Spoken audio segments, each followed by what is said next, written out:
बोझ। कविता अपने माता पिता की बहुत लाडली थी। वह 3 बड़े भाइयों की बहन थी। उससे कोई भी चीज मांगने पर उसी वक्त सामने हाजिर हो जाती थी।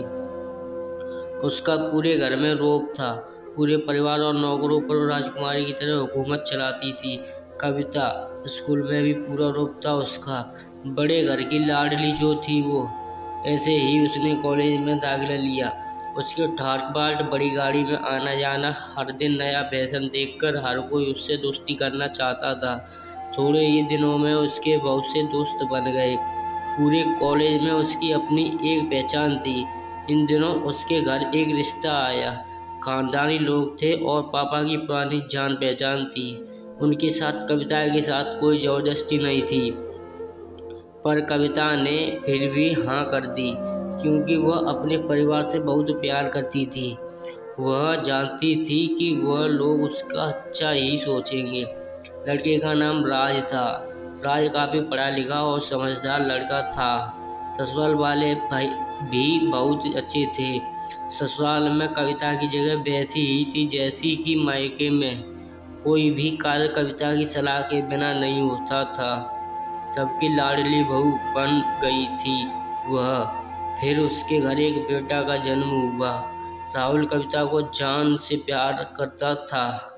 पोता पाकर ससुराल वाले तो फूले नहीं समाते थे। कविता कभी कभी सोचती कि उसकी किस्मत कितनी अच्छी है। उसका हर अपना उसे कितना प्यार करता है। चाहे जीवन में कैसा भी समय आए, मेरे अपने हमेशा मेरे साथ हैं।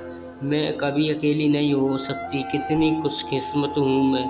पर शायद कविता की खुशियों को उसकी अपनी ही नज़र लग गई थी। एक दिन वह मायके जाने की जिद कर बैठी। राज को बहुत काम था, लेकिन वह फिर भी उसे ले गया। रास्ते में उनकी गाड़ी अन्य गाड़ी से टकरा गई। कविता, राज और राहुल बहुत बुरी तरह जख्मी हो गए। काफी दिनों के इलाज के बाद राज और राहुल तो ठीक हो गए, लेकिन कविता पूरी तरह ठीक ना हो सकी। सर पर चोट लगने के कारण वह अपनी आंखों की रोशनी खो बैठी। अब कविता की किस्मत जैसे उल्टे पांव चलने लगी। मायके वाले कुछ दिनों तक उसे मिलने आते रहे, फिर कभी कभार फोन ही करके पूछ लेते कि अब कैसी हो। धीरे धीरे यह सिलसिला भी कम हो गया। ससुराल वालों की सहानुभूति भी कम होने लगी। हर घर में किसी को पास बैठने के लिए कहती तो जवाब मिलता बहुत काम है, अब तुम भी हाथ नहीं बटा सकती। राज भी चिड़चिड़ा हो गया था।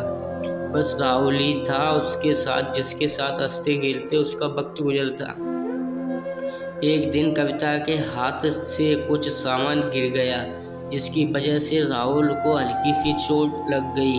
कविता के सास ससुर ने राहुल को उससे अलग कर दिया कि कहीं उसके ना देखने की वजह से बच्ची का कोई नुकसान न हो जाए।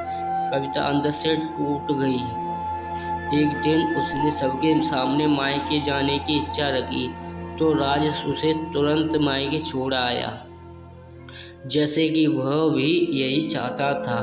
लेकिन राहुल को उसके साथ नहीं भेजा गया।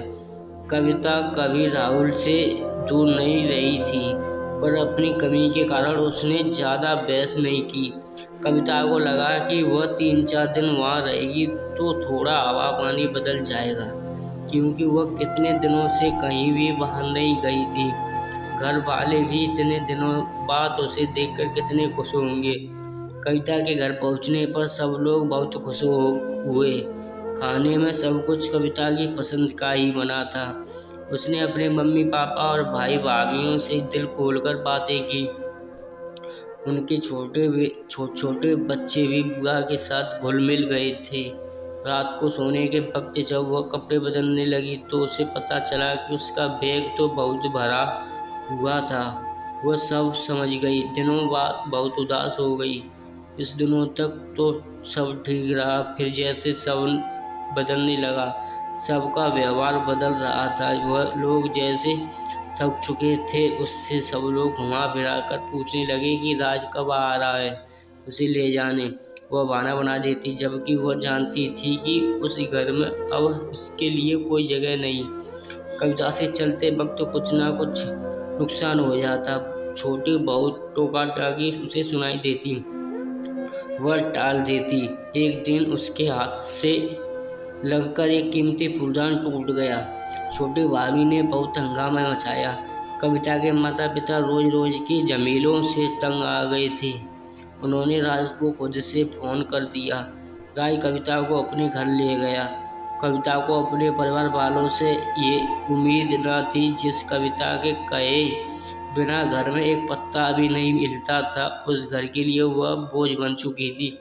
राज के साथ ससुराल आते वक्त वह बहुत खुश थी, क्योंकि वह अपने घर जा रही थी, अपने जिगर के टुकड़े राहुल के पास। परंतु यह खुशी भी कुछ पल की ही थी। सारा बंदोबस्त पहले ही किया हुआ था। कविता को सीधे ऊपर वाले कमरे में पहुंचा दिया गया। राहुल से दूर रहने की सख्त चेतावनी दी गई। एक काम वाली लता को उसकी जिम्मेदारी सौंपी गई, जो उसके खाने पहनने जैसे जरूरतों का ध्यान रखती। कविता ज़्यादातर चुप ही रहती, कभी कभी काम वाली लता से थोड़ा बतिया लेती। उसके जरिए राहुल का पता चल जाता। सबकी लाडली बेटी और बहू सबके लिए लाडली से बोझ बन चुकी थी। दोस्तों, अगर आपको यह वीडियो अच्छी लगी हो तो हमारे चैनल को सब्सक्राइब जरूर करें और वीडियो को लाइक करें। धन्यवाद।